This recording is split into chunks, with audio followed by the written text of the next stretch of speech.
Bismillahirrahmanirrahim. Bismillahirrahmanirrahim. Uhayyikum bitahiyatil Islam, tahiyatan min indir Rahman. Assalamualaikum warahmatullahi wabarakatuh. Alhamdulillah alladzi a'tana ni'man katsirah, wassalatu wassalamu ala nabiyil mustafa Muhammadin wa ala alihi wa sahbihi ajma'in, amma ba'du. Yang kami hormati jamaah Masjid Al-Hidayah yang dirahmati Allah Subhanahu wa taala,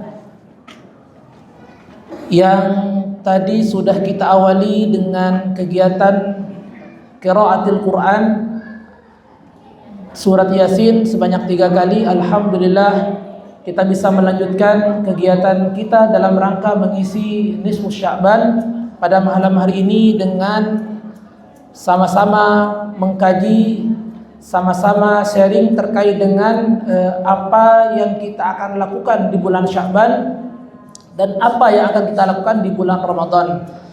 Namun sebelum itu jemaah sekalian yang dirahmati Allah Subhanahu wa taala, tadi menarik selesai pembacaan surah Yasin, kemudian DKM menyampaikan bahwa taklim itu lebih besar pahalanya daripada qiraatul Quran.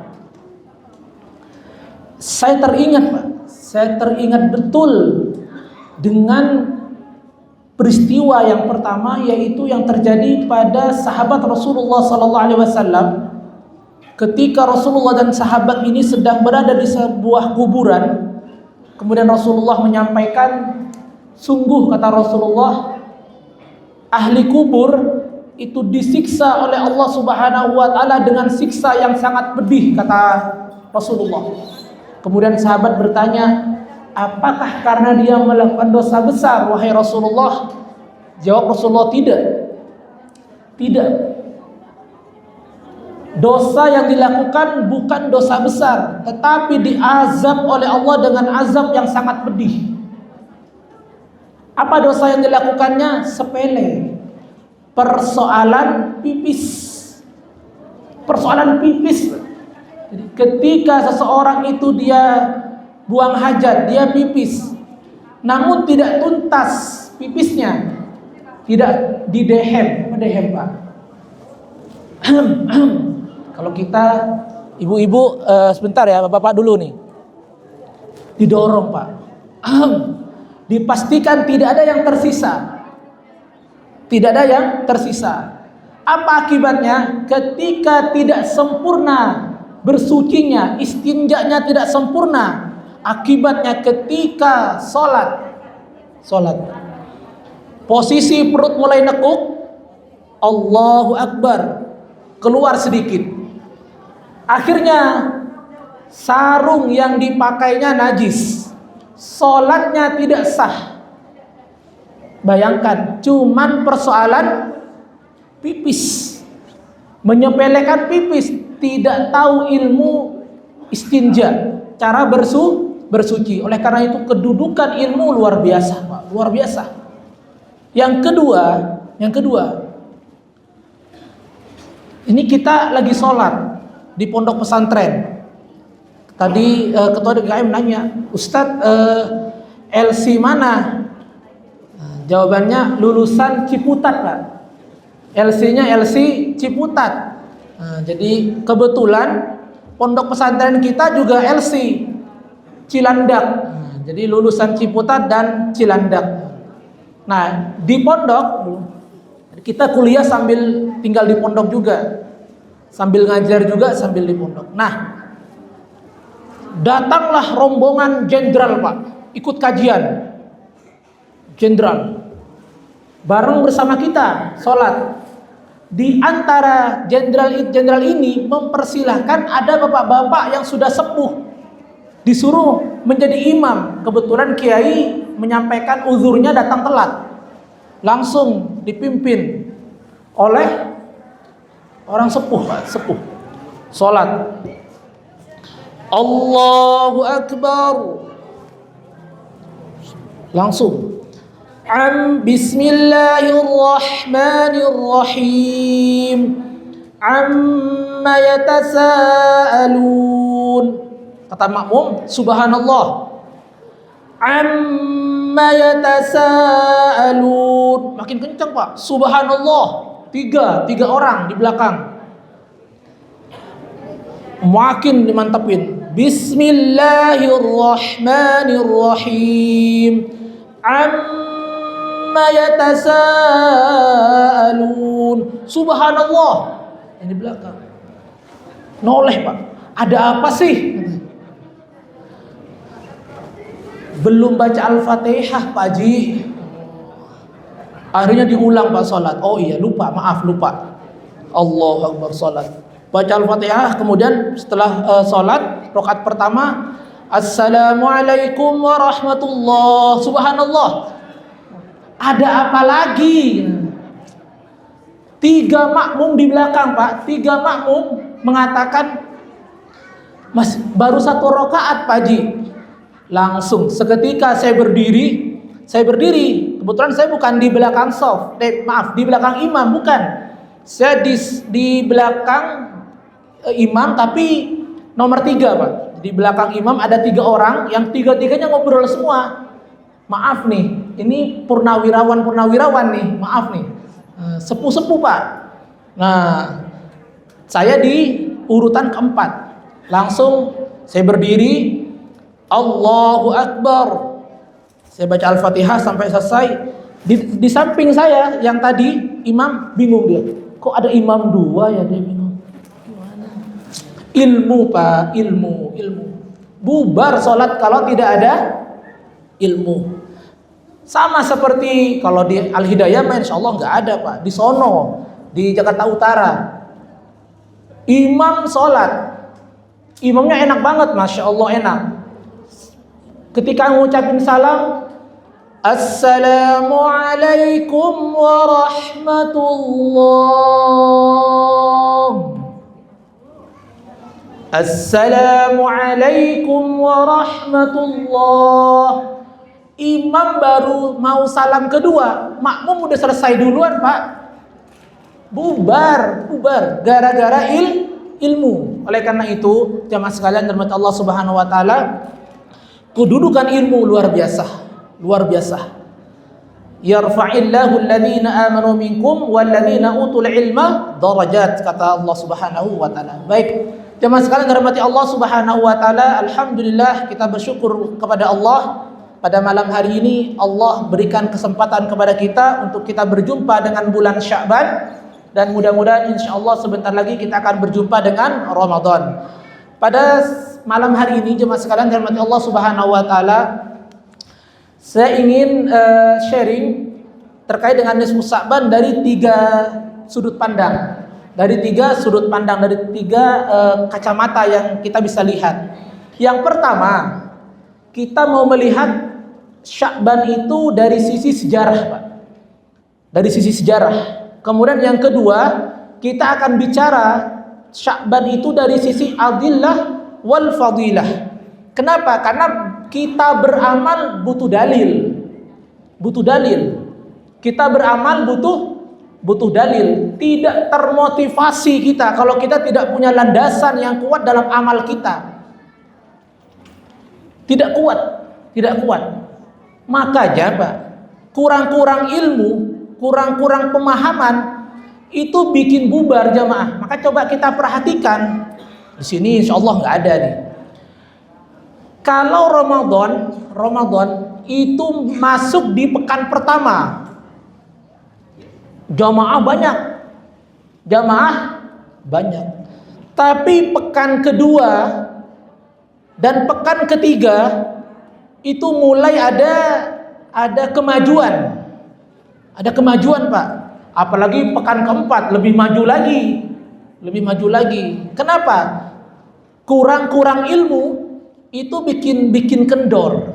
Oleh karena itu maka penting kita beramal itu memahami landasannya, memahami dalilnya, itu penting. Baru kita mengambil yang ketiga, yaitu dari sisi hikmah apa yang kita bisa ambil. Nah, yang pertama jemaah sekalian rahmati Allah Subhanahu wa taala, Sya'ban ini termasuk salah satu dari bulan haram, salah satu dari bulan Islam Hijriyah yang berada di urutan ke-8. Muharram, coba bersama-sama Pak ya. Muharram, Safar, Rabiul Awal, Rabiul Akhir, Jumadal Ula, Jumadil Akhir, Rajab, Sya'ban. Nah, Sya'ban berada di bulan urutan ke-8. Sehingga kalau kita lihat sejarah kenapa Sya'ban itu istimewa, kalau kita lihat itu sebagaimana yang terjadi pada bulan-bulan yang lain, itu ada peristiwanya. Ada peristiwa Sya'ban. Itu kalau para ahli bahasa menyebutnya yatasha'abu Sya'ban. Nah, bulan di mana orang itu berpencar. Sejarahnya adalah bulan Rajab, bulan haram. Orang-orang tidak ada yang perang. Dalam budaya atau tradisi bangsa Arab, mereka betul-betul memuliakan yang namanya bulan haram, dimuliakan. Sebagaimana Allah Subhanahu wa taala menjadikan bulan haram itu bulan mulia. Allah haramkan berperang. Allah haramkan permusuhan di bulan haram. Itu orang jahiliyah. Berantem itu ada bulannya, Pak. Perang itu ada bulannya. Nah, sekarang kita nggak mengenal waktu. Sampai saya kadang, ya Allah, kapan gitu ya, baca berita yang itu tuh nggak ada pembunuhan, nggak ada mutilasi, nggak ada kriminalitas lah. Pengen libur baca berita sekali gitu. Tapi susah, Pak. Di kita susah. Saya kadang berpikir ternyata kita itu lebih jahiliyah daripada orang-orang pada masa jahiliyah terdahulu. Berantem, perang itu ada masanya. Kriminal itu ada waktunya. Nah, kita nggak ada, Pak. Hampir tiap hari pembunuhan, mutilasi, pencurian, nggak ada liburnya kita. Betul apa betul? Jadi kita ini punya tradisi lebih jahiliyah daripada orang jahiliyah. Nah, dulu nggak begitu. Bulan Rajab orang nggak berantem. Tapi bulan Sya'ban, wah, mulai nih. Golok-golok keluar, pisau-pisau keluar, Pak. Makanya para ulama ketika ingin menjelaskan tentang Sya'ban, kata beliau, bisa jadi ini. Sya'ban itu muncul, istilah Sya'ban itu karena dua alasan. Kata Ibnu Hajar Al-Asqalani, karena dua alasan. Yang pertama disebut bulan Sya'ban itu karena pada bulan itu setelah orang sekian lama menahan, tidak berantem, tidak perang, mereka mulai cari musuh, Pak. Cari musuh dicari di bulan Sya'ban.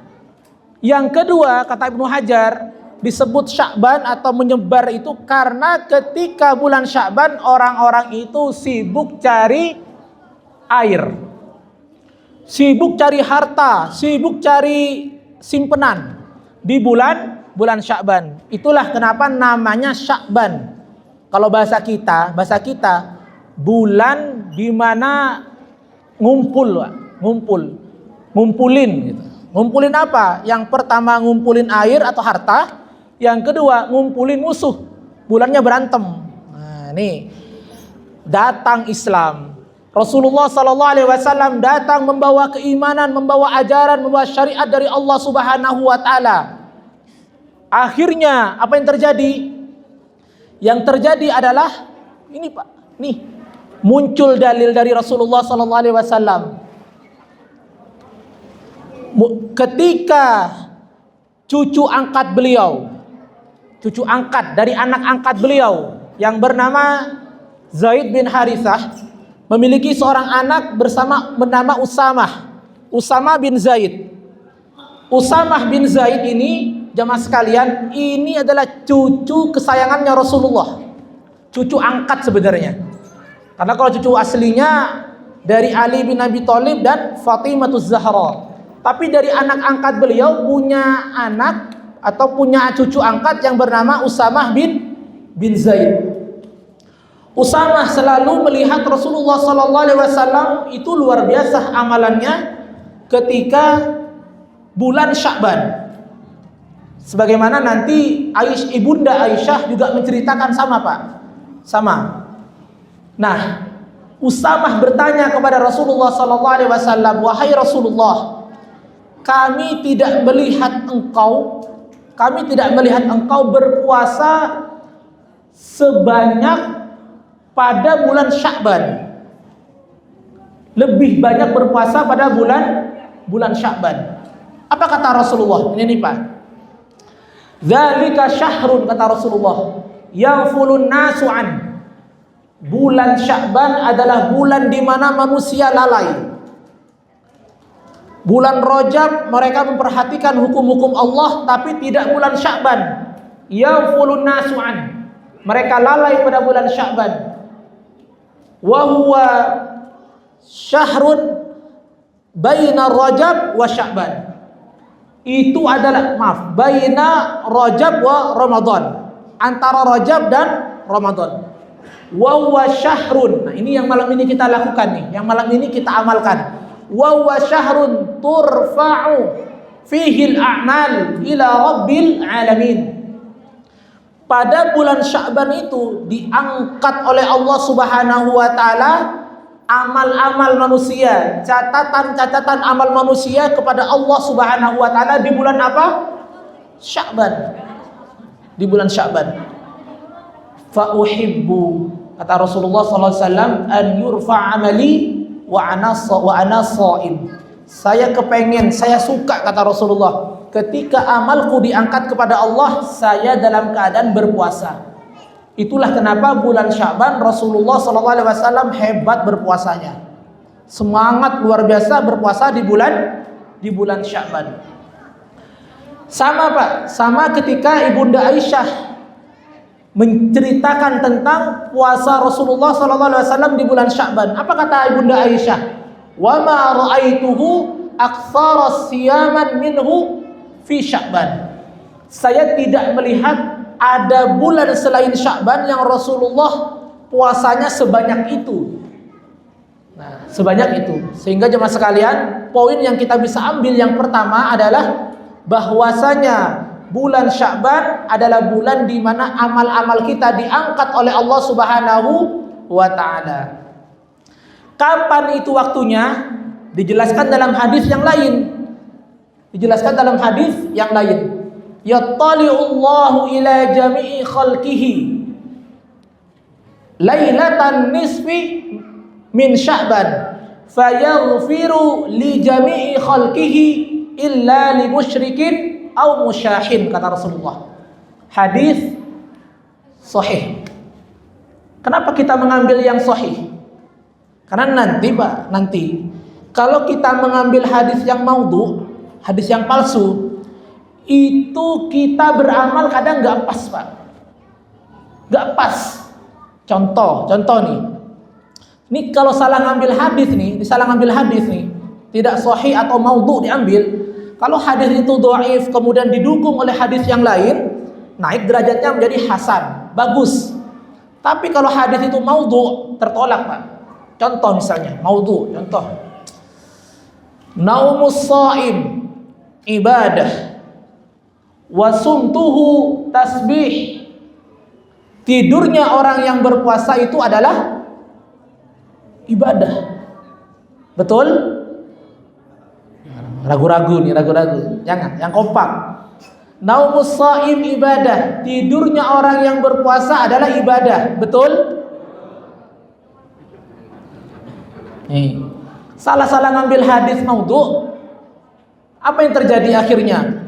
Karena di persepsi kita itu adalah naumus shaim ibadah, tidurnya orang yang berpuasa itu adalah ibadah. Akhirnya bulan Ramadan, bulan habis sahur ngapain? Tilawah sebentar. Habis tilawah ngapain? Siang nunggu zuhur ngapain? Udah, kenapa? Dalilnya ada, Pak. Ada dalilnya meskipun maudhu'. Naumus shaim ibadah. Beda dengan sahabat Rasulullah sallallahu alaihi wasallam. Beda. Rasulullah dan para sahabat dulu berlomba-lomba dalam meraih amal terbaik di bulan Ramadan, bukan berlomba-lomba tidur. Setelah kita pelajari, ini akibat salah ngambil hadis. Hadis maudhu' dijadikan motivasi untuk beramal. Nah, ini yang terjadi. Dan kadang, Pak, ini maaf nih. Kadang emang masyarakat kita itu paling seneng yang amalnya itu ringan, tapi pengennya pahalanya itu besar banget. Betul, Pak? Inginnya amalan itu ringan banget, tapi kepengennya pahalanya gede banget. Contoh misalnya, ada hadis palsu juga, Pak. Man fariha bidukhuli Ramadan, masih ingat? Ghafarallahu minan niran. Man fariha bidukhuli Ramadan. Barang siapa yang bahagia dengan datangnya bulan Ramadan, maka diselamatkan dari niron. Apa niron? Neraka. Jadi akhirnya yang terjadi, orang bahagia datang Ramadan, bikin event, bikin acara. Puasa enggak? Puasa 3 hari. 3 hari. Makanya kalau udah bulan puasa, Pak, banyak terjadi keajaiban. Banyak orang itu badannya nggak kelihatan, kakinya kelihatan, Pak. Kenapa? Banyak keajaiban, keanehan-anehan di bulan Ramadan. Yang terlihat cuma kakinya, entah badannya kemana. Nah, oleh karena itu jemaah sekalian dirahmati Allah Subhanahu wa taala, maka pandai-pandailah kita memilih hadis. Nah, kita ingin mengambil ibrah yang besar dari hadis yang sahih.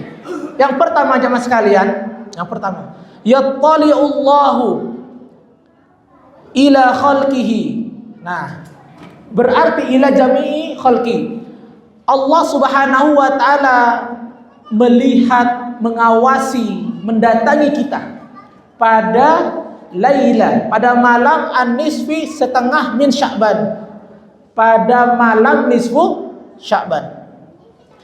Apa yang Allah Subhanahu wa taala lakukan kepada kita, apa yang Allah Subhanahu wa taala berikan, apa yang Allah lihat kepada kita, ini yang dilihat. Fayaghfiru li jami'i khalqihi. Allah ampuni dosa-dosa hambanya. Allah ampuni dosa-dosa hambanya pada malam nisfu Sya'ban, kecuali kata Rasulullah, illa li musyrikin au musyahin, kecuali orang yang musyrik dan musyahin. Orang yang menyekutukan Allah, Allah disembah, tapi laut kidul juga didatangin, Pak.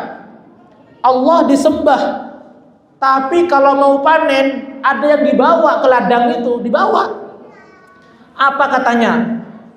Kalau nggak bawa makanan ke tengah ladang itu nggak berkah. Kalau sudah bulan tertentu keris diasah, Pak. Air bekas asahannya diminum. Inna lillahi wa inna ilaihi raji'un. Saya pikir bentuk kesyirikan seperti ini sudah nggak ada. Saya pikir sudah nggak ada, tapi ternyata itu sekarang dianggap sebagai budaya. Diberitakan, Pak, diberitakan di media sosial. Akhirnya apa yang terjadi?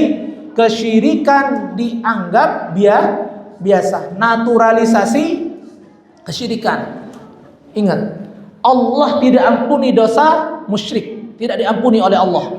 Yang kedua, au musyahin, kata Rasulullah. Musyahin, orang yang suka bermusuhan, orang yang tidak mau damai, tidak mau baik. Allah ampuni dosa-dosa kita, asal kita jangan suka berantem, Pak. Jangan suka cari ribut. Ada nggak orang yang suka cari ribut, Pak? Di sini nggak ada, di sini, Pak. Alhamdulillah. Jadi Allah tidak ampuni dosa orang yang suka ribut. Oleh karena itu, kalau orang salah-salah dikit, lapang, mudah maafin. Kenapa? Orang yang mudah memaafkan orang lain, orang yang dia tidak mau ribut, tidak mau menyusahkan orang lain, gak usah banyak-banyak amal, Pak. Au musyahin, diampuni oleh Allah dosanya. Kita beramal biasa aja, gak hebat. Kalau ulama terdahulu seperti Ibrahim bin Abu Bakar, seorang ulama, Pak, ketika meninggal, kata beliau, putrinya nangis di sampingnya. Putrinya nangis. Kata beliau, wahai anakku, jangan sedih nak. Saya sudah menghatamkan Quran, kata beliau, 24.000 kali di masjid. Itu yang di masjid, 24.000 kali. Lihat, hebat luar biasa. Nah, Allah Subhanahu wa taala, meskipun amal kita tidak sehebat para ulama terdahulu, tetapi kalau kita tidak musyrik, kita tidak musyahin, tidak suka bermusuhan, tidak suka ribut dengan orang, selamat orang dari lisan kita, selamat orang dari perkataan kita. Lempeng, Pak, lempeng. Tapi kalau kita ngomong orang tersinggung, kalau ada kita orang sedih, berat persoalan. Kenapa? Bisa jadi Allah tidak ampuni dosa kita akibat kita termasuk orang yang musyahin. Na'udzubillah. Kemudian jemaah sekalian rahmati Allah Subhanahu wa taala, dari sini kita bisa mengambil satu ibrah. Yang pertama, kita yakin bahwa Allah Subhanahu wa taala menjadikan nisfus Sya'ban itu sebagai bagian dari bulan yang istimewa, yang Allah istimewakan. Kenapa? Karena Rasulullah SAW mencontohkan. Oleh karena itu, kita beramal itu bukan karena latah, bukan karena kebiasaan, tidak boleh, Pak. Tidak boleh karena kebiasaan, bukan, tapi karena kita mengikuti apa yang pernah Rasulullah SAW lakukan. Mungkin kita dengan Rasulullah cuman beda di, bener, guru-guru saya juga udah bilang kok, kita dengan Rasulullah itu cuman beda dikit, Pak. Beda dikit. Kalau Rasulullah tidurnya dikit, kita dikit-dikit tidur. Beda dikit kita. Rasulullah dikit-dikit ngaji. Kalau kita ngajinya dikit. Rasulullah dikit-dikit puasa. Sampai Aisyah itu bingung, kata Aisyah, saya tidak melihat Rasulullah itu berbuka. Enggak, puasanya itu kapan? Kenapa? Rasulullah dikit-dikit puasa. Kalau kita puasanya dikit. Makanya pas tiba Ramadan, hari pertama, kedua, ketiga, perih kita, Pak. Kenapa? Kurang latihan. Nah, oleh karena itu beda kita dengan Rasulullah apa? Dikit, Pak, ya. Bedanya dikit. Nah, jemaah sekalian dirahmati Allah Subhanahu wa taala, kemudian hikmah apa yang kita bisa ambil dan kesimpulan apa yang kita bisa ambil? Yang pertama, Sya'ban adalah bulan yang istimewa. Ini tolong dicatat. Kenapa? Karena Allah Subhanahu wa taala yang memberikan keistimewaan itu, Pak. Makanya ulama berbeda pendapat ketika menafsirkan ayat inna anzalnahu fi lailatin mubarakah di surat Ad-Dukhan. Ulama berbeda pendapat mufassirin ketika menafsirkan inna anzalnahu fi lailatin mubarakah. Sebagian ulama mengatakan itu adalah malam Lailatul Qadar, sebagian lagi mengatakan bahwa itu adalah malam nisfu Sya'ban. Para yang beda pendapat bukan kita mah bukan beda pendapat, suka berantem kita, Pak. Kalau kita berantem, apalagi kalau beda pendapatan. Bukan beda pendapat. Jadi berantemnya itu bukan karena beda pendapat, tapi karena beda pendapatan. Nah, ulama berbeda pendapat dalam menafsirkan inna anzalnahu fi lailatin mubarakah. Kata sebagian ulama itu adalah malam nisfu Sya'ban. Termasuk Syekh Muhammad bin Maliki, imam besar, guru besar di Makkah juga begitu, Pak. Beliau mengambil penafsiran bahwa inna anzalnahu fi lailatin mubarakah, kata beliau itu adalah malam nisfu Sya'ban. Kemudian yang kedua, ini diperkuat dari hadis yang tadi, yaghfirullahu li jami'i khalqihi. Pada malam itu diampuni oleh Allah Subhanahu wa taala dosa-dosa hambanya. Diampuni oleh Allah dosa-dosa hambanya. Nah, itu dua hal yang menjadikan kenapa ulama berbeda pendapat dalam menafsirkan inna anzalnahu fi lailatin mubarakah. Kemudian jemaah sekalian mati Allah Subhanahu wa taala, nah ini yang penting. Rasulullah sallallahu alaihi wasallam berpuasa di bulan Sya'ban. Pertanyaannya, kalau kita ngapain, Pak, di bulan Sya'ban? Menyambut Ramadan, kita ngapain menyambut Ramadan nih? Inilah kita, beda dikit.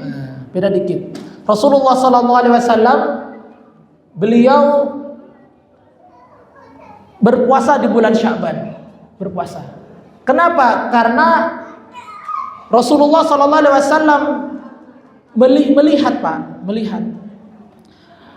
kalau manusia lalai, kemudian Rasulullah ikut lalai, tidak istimewa.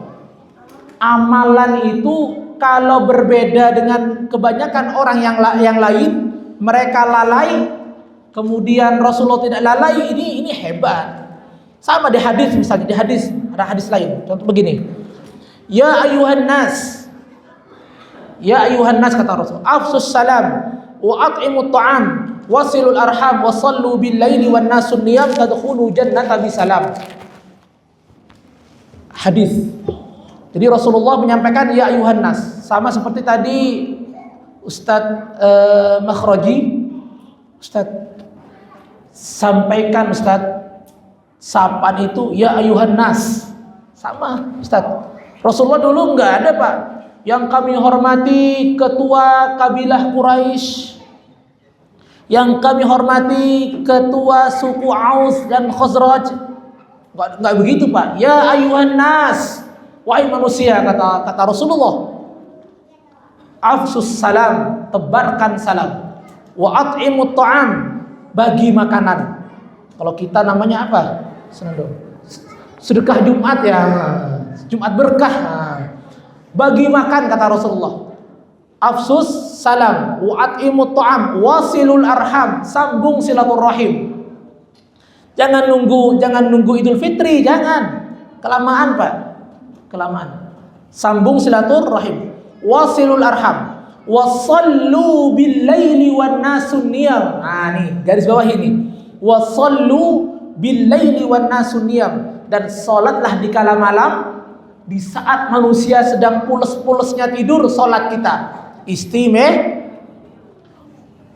Orang gak ada yang ngaji. Gak ada yang ngaji, Pak. Sibuk dengan pekerjaan. Kita ngaji. Salut saya, Pak. Salut ketika di busway ada bapak-bapak udah sepuh. Dia duduk kemudian baca Quran, Pak. Baca Quran.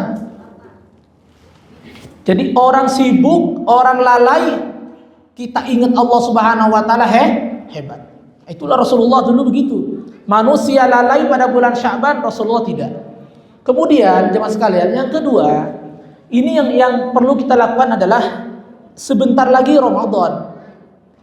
Tidak lebih dari 15 hari lagi insyaallah bulan Ramadan. Nah, oleh karena itu kita butuh menyambut datangnya bulan Ramadan. Dengan apa, jemaah sekalian? dengan memperbanyak sholat, dengan memperbanyak amal-amal solih. Jangan nunggu Ramadan kita mau membaca Quran, jangan. Kalau kita baru mau menghatamkan Quran, baru niat mau baca Quran nanti di bulan Ramadan, pas bulan Ramadan Pak, niat mau menghatamkan Quran, gak kesampaian. Betul apa betul? Tapi kalau kita hari ini baca Quran dikit-dikit, kan kita bedanya dikit dengan Rasulullah. Tapi latihan. Baca Quran, baca lagi sampai 1 juz per hari, insya Allah datang bulan Ramadan kita sudah dalam kondisi siap untuk mengambil banyak kebaikan, banyak keberkahan di bulan Ramadan. Ramadan hebat Pak, hebat. Orang yang nggak bisa ngaji, orang yang nggak biasa ke masjid, datang Pak, dipanggil oleh Allah itu. Apalagi tarawih pertama, hari pertama, kedua, ketiga, Masya Allah. Ramadan hebat. Saking berkahnya Pak. Biji salak kalau Ramadan itu empuk Pak. Iya. Biji salak jadi empuk. Apalagi yang keras hati jadi empuk boys. Empuk. Berkah Ramadan. Oleh karena itu jamaah sekalian yang dirahmati Allah Subhanahu wa taala, ini bulan Sya'ban. Ini bulan Sya'ban, bulan kita menyiapkan diri menyambut datangnya bulan agung dan mulia, yaitu bulan Ramadan. Oleh karena itu maka kita berdoa kepada Allah Subhanahu wa taala. Yang kita minta kepada Allah Subhanahu wa taala, Allah Subhanahu wa taala ampuni dosa kita, Pak. Allah ampuni dosa-dosa kita. Rugi kita kalau sampai kata Rasulullah semua makhluk diampuni, kita nggak kebagian ampunan, rugi kita. Maka yang kita minta pertama, yang kita doa kepada Allah adalah minta ampunan kepada Allah. Kemudian kita minta keberkahan dalam hidup kita. Tadi kita doa bersama. Kita doa bersama. Minta usia kita berkah. Minta rizki kita berkah. Keluarga kita berkah. Kalau rizki, harta, usia berkah, Pak, itu bisa mengantarkan kebaikan buat kita. Makin tua, makin bertakwa kepada Allah Subhanahu wa taala. Makin punya anak, makin bertakwa kepada Allah Subhanahu wa taala, berkah. Dan mudah-mudahan kita diberikan oleh Allah usia yang panjang, dalam keadaan sehat, bisa melaksanakan ibadah di bulan Ramadan. Maka kita bermunajat kepada Allah Subhanahu wa taala di malam yang Allah muliakan ini. Bismillahirrahmanirrahim. Alhamdulillahirabbil alamin, hamdan na'imin, hamdan syakirin, hamdan yuwafi ni'amaka fi mazida. Ya Rabbana lakal hamdu kama yanbaghi li jalali wajhikal karim wa li 'azimi sultanik. Allahumma salli wa sallim ala nabiyyina Muhammad wa ala alihi wa sahbihi ajma'in. Allahumma aslih lana dinana alladhi huwa 'ismatu amrina وأصلح لنا دنيانا التي فيها معاشنا وأصلح لنا آخرتنا التي إليها معادنا واجعل الحياة زيادة لنا في كل خير واجعل الموت راحة لنا من كل شر اللهم بارك لنا في رجب وشعبان وبلغنا رمضان اللهم بارك لنا في شعبان وبلغنا رمضان اللهم بارك لنا في عمرنا وبارك لنا في رزقنا وذريتنا اللهم يسر كل عسير حاجاتنا إليك كثير اللهم يسر لنا أمورنا من أمور الدنيا والآخرة رب اغفر لنا ولوالدينا وارحمهما كما ربونا صغارا رب اغفر لنا ولوالدينا وارحمهما كما ربونا صغارا ربنا آتنا في الدنيا حسنة وفي الآخرة حسنة وقنا عذاب النار وصلى الله على سيدنا محمد سبحان ربك رب العزة عما يصفون wassalamun alal mursalin walhamdulillahi rabbil alamin. Jemaah sekalian rahmati Allah Subhanahu wa taala, kita cukupkan sampai di sini tausiah kita, karena kalau ngaji itu makin banyak ngaji makin banyak lupa, Pak. Jadi kalau ngaji jangan banyak. Baik, kalau ada sumur di ladang boleh kita numpang mandi. Kalau ada umur panjang, insya Allah nanti kita berjumpa lagi. Jika ada yang benar, datangnya dari Allah Subhanahu wa taala. Jika ada yang salah, datangnya dari saya Al-Fakir. Kurang lebihnya mohon maaf. Subhanakallah bihamdik, asyhadu an la ilaha illa ant, astaghfiruka wa atubu ilaik. Wassalamualaikum warahmatullahi wabarakatuh. فبأي آلاء ربكما تكذبان